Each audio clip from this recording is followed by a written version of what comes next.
昨天又见，今天又见，我们天天相见。大家好，欢迎回到天天相见厨房，我是伟哥。夏天要说最深得人心的面条，肯定就是这一碗清汤面了。清汤面做法看似简单，但是想要做出来的清汤面和外面早餐店的一样好吃，还是需要技巧的。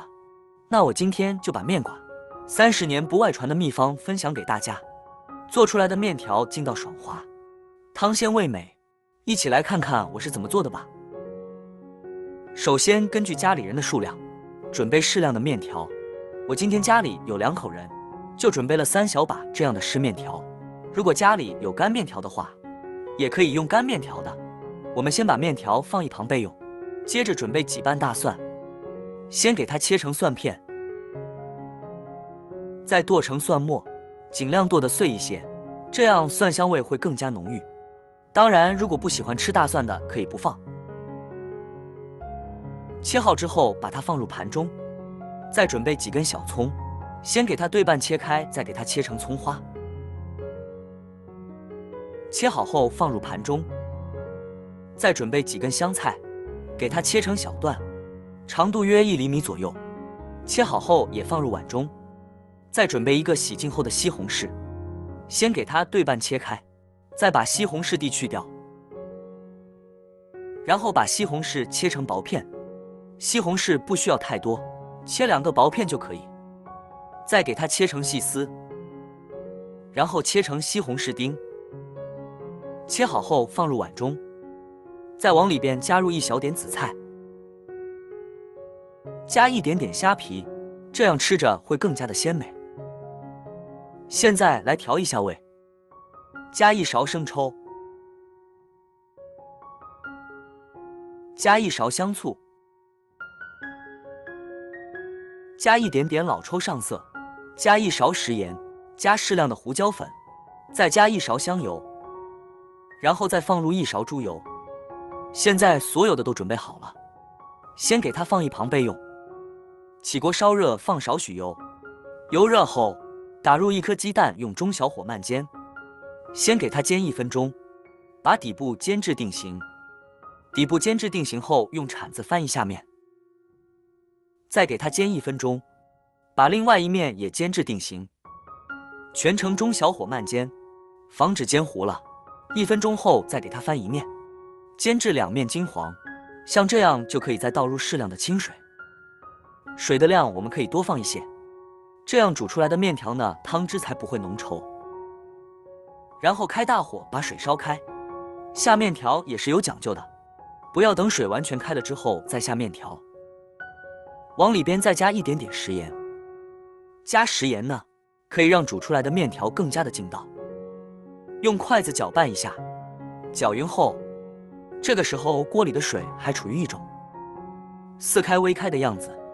很多朋友做出来的面条发黏，并且煮出来的面条呢，还会出现硬心的情况，这就是因为下面条的时间不够。下面条一定要在水似开未开的时候下进去，然后用筷子不停地搅拌，直到锅里面的水完全沸腾起来。这个时候再往里面加入适量的冷水，把锅里面的水进行降温。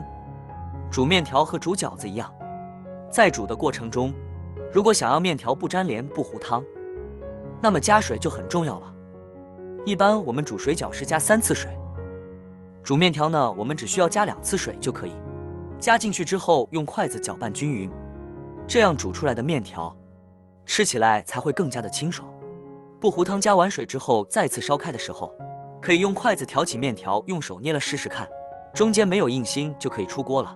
煮的时间不用太长，如果煮太久了，面条吃起来不劲道也是不好吃的。再往里边加入自己喜欢吃的青菜，用筷子搅拌均匀，再给它煮30秒左右，煮至青菜变软我们用。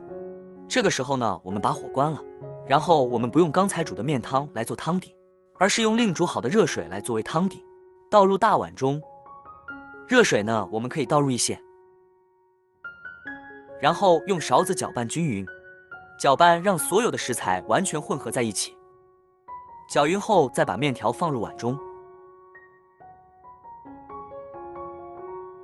青菜也放进来，再把荷包蛋也放进来。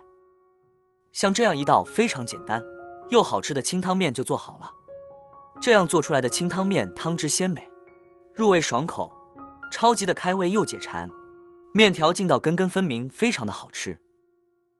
加了青菜和荷包蛋，营养更加的丰富了。像现在天气炎热，很多朋友都不喜欢做饭，不喜欢下厨，并不是说懒了，是没有胃口。那么这个时候，建议你试一下这碗清汤面，绝对让你爱不释口，胃口大开。用来当早餐也很不错，几分钟就能解决全家人的早餐了。喜欢的朋友就赶快收藏起来试试吧。好了，今天视频就分享到这里了。如果你喜欢这个视频，帮忙给我点个赞，并订阅我的频道。别忘了在下面留言，告诉我你有学会做这个家常菜了吗？下个视频中，我将会带来更多的家常菜。谢谢你的观看，我们下个视频见。